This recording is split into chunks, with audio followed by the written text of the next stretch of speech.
Alright, first and foremost, I want to say Kalalang, Yahweh Bashem Yahushai, Bashem Makar Kodash, double honors to the elders and apostles of Great Stone, and salutations to all the brothers that's pushing this word in all sincerity and in truth. This one is entitled, How Can He Feed? How do you expect to feed when you ain't cultivating? Right? And we're going to look into the word cultivate. Cultivate means to prepare, use land for crops or gardening. Till, plow, dig, turn. Try to acquire or develop a quality or skill. Right? It also go down and say, what does it mean to cultivate something? To cultivate is to nurture and help grow. Farmers cultivate crops, right? So some synonyms of cultivate are advance, encourage, forward, foster, further, incubate, nourish, nurse, nurture, promote. So the question is, how do you expect to feed when you're not cultivating? What should we be cultivating? What should we be nurturing, growing, advancing in, forwarding? Right? We're supposed to be cultivating knowledge of the word. We're supposed to always be digging into the word, as scripture say, rightly dividing the word of truth.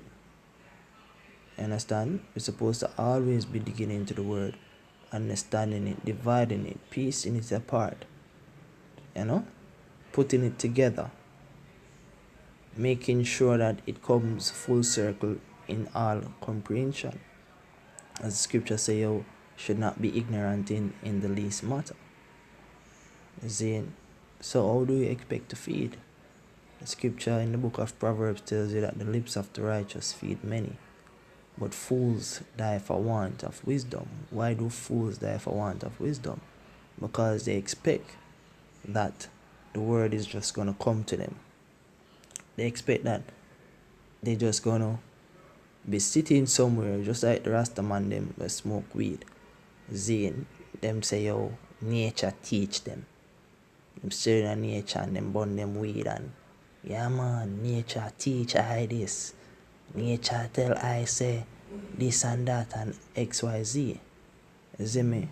Those people are fools. Because the Heavenly Father tells you that He can give you the word. The scripture tells you, lead not unto thy own understanding. In all thy ways acknowledge Him and He shall direct thy path. How He might direct your path? He might direct your path through the word. He tells you that the word is a lamp unto thy feet and a light unto thy path.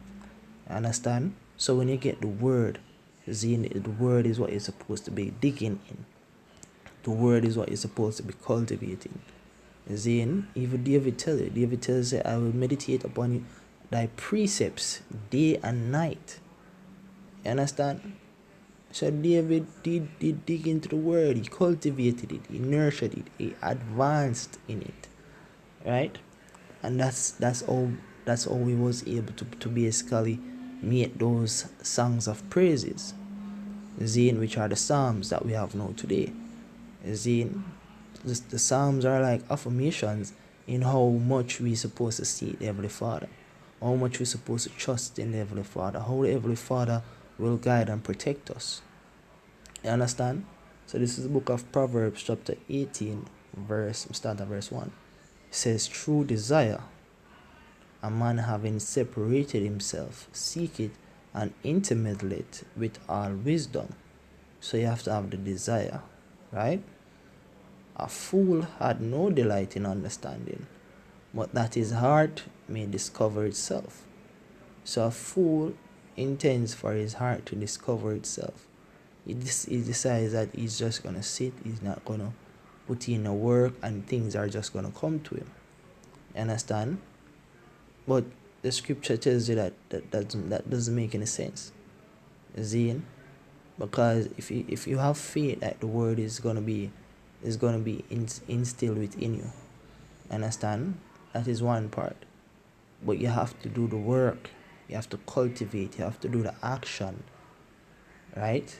So that the faith may be effective. You have to actually go and put in the manual labor for the result to come out, man. That is how faith works, right? Because when you go to the book of James, chapter 2, right, the whole chapter is beautiful. Understand? But I'm gonna start at a particular point. Alright? Let me see.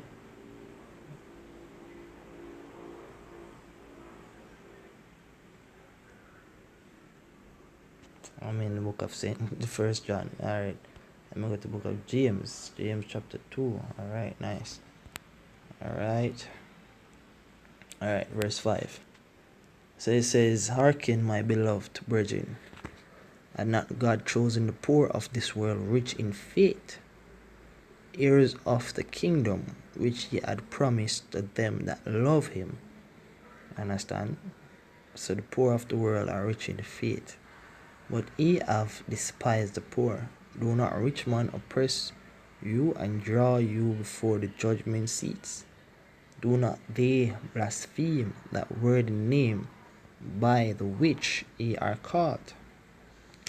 If ye fulfill the royal law according to the scripture, thou shalt love thy neighbor as thyself, ye do well. But if ye have respect to persons, ye commit sin, and are convinced of the law as transgressors. For whosoever shall keep the whole law, and yet offend in one point, he is guilty of all. For he that saith, Do not commit adultery, said also, Do not kill. Now if thou commit no adultery, yet if thou kill, thou art become a transgressor of the law. So speak ye, and so do, as they that shall be judged by the law of liberty. For ye shall have judgment without mercy. That had shewed no mercy, and mercy rejoiced against the judgment. What doeth it profit, my brethren, though a man say he had faith, and have no works? Can faith save him? Basically, it's the same thing it was saying in the book of Proverbs 18 verse 2. Saying, because you have faith, but you don't have the works. You know, you want to have the knowledge, but you don't want to implement. You don't want to cultivate. Understand? It doesn't make any sense. If a brother, so it's going to give you an analogy. See, an analogy is like a story that basically tells a point. So you say, if a brother or sister be naked and destitute of daily food, and one of you say unto them, Depart in peace, be ye warmed and filled, notwithstanding ye give them not those things which are needful to the body, what doeth it profit? Even so faith, if it had not works, is dead, being alone. Right? So if we decide, say, oh, we want to seek the kingdom, we have the righteous lips, and we want to be heirs of salvation, and we follow not after the commandments that the Heavenly Father gave us, which is to go forth into the highways and the byways, and bid as many as thou can find to the marriage. Understand? How we are basically obtain salvation? Because we're not doing what the scripture tells us to do. We're not applying the works to the faith. We're not applying ourselves to the reasonable service which is required of us, as it mentioned in the book of Romans 12 and 1. Right? So it said, even so, faith, if it had no works, is dead, being alone.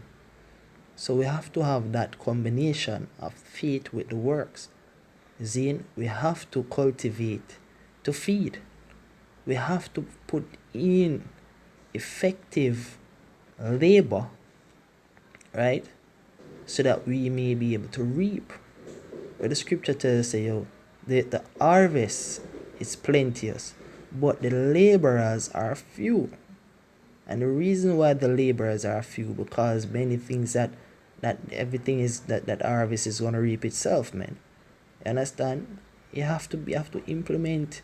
You have to actually put in time and work to basically reap. You see me?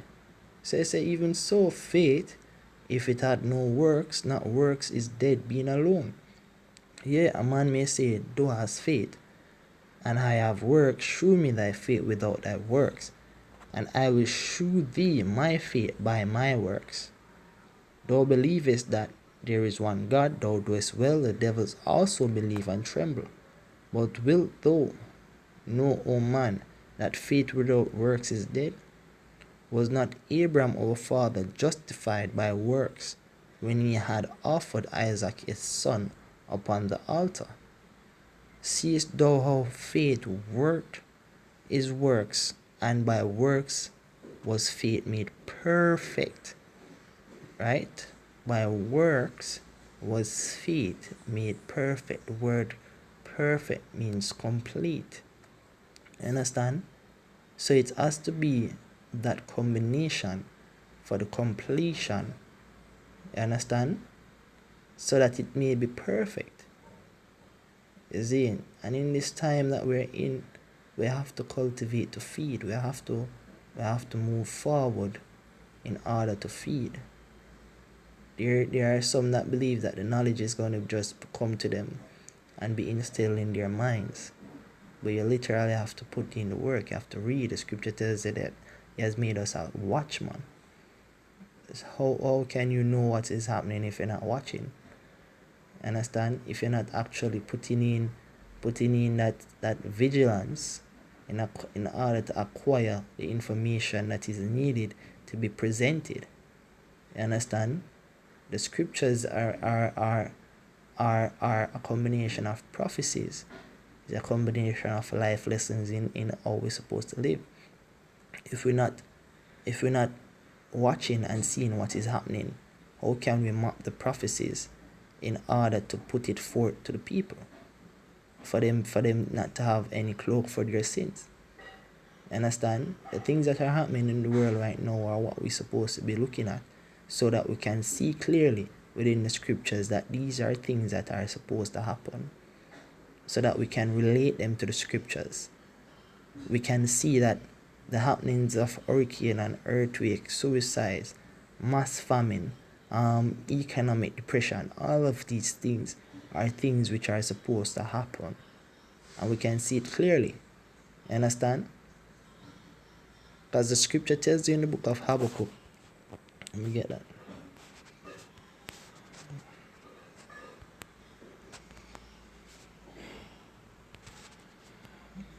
Habakkuk chapter 2 verse 1 says, I will stand upon my watch and set me upon the high tower, and will watch to see what he will say unto me, and what I shall answer when I am reproved. And the Lord answered me and said, write the vision and make it plain upon tables, that he may run that readeth it. So Habakkuk write the vision that was given unto him by the Heavenly Father, so that we know, the prophets of this time may what? Run that read it. So we are the ones who are supposed to be reading and cultivating these knowledge that was written aforetime by the prophets. So that we may dispense it unto the masses. Right? For the vision is yet for an appointed time, but at the end it shall speak and not lie. Though it tarry, wait for it, because it will surely come, it will not tarry. Behold, his soul which is lifted up is not upright in him, but the just shall live by his faith. Right? So we are supposed to always be the ones that keeping abreast of what is happening, so that we may relate it to the scriptures. Cultivating that knowledge so that we may feed the flock of the Heavenly Father, because we are the what do I call it, the shepherds, so to speak, that are in that are joined unto Yahushai, which is to bring the sheep to the fold. We are sheep as well, but we are also shepherds, right? Mainly Yahushai is the head shepherd. You understand? And he's shepherding us to the flock through the word. You see? He is what? He is the word, he's the comforter. So when we are doing this work and we are cultivating and we are feeding, you see, all the knowledge that we are acquiring is given unto us through him. You see? But we have to apply ourselves to cultivate those knowledge. Understand? And I believe that's the point. Is in application to cultivate the knowledge so that we may feed. You understand? And with that, I hope that this was edifying unto the elect of the nation of Israel. I want to say Kalalal, Yahweh Bashem Yahushai, Bashem Rakarakodash, double honors to the elders and apostles of Great Millstone. And salutations to all the brothers that's pushing this work in all sincerity and in truth. Shalom.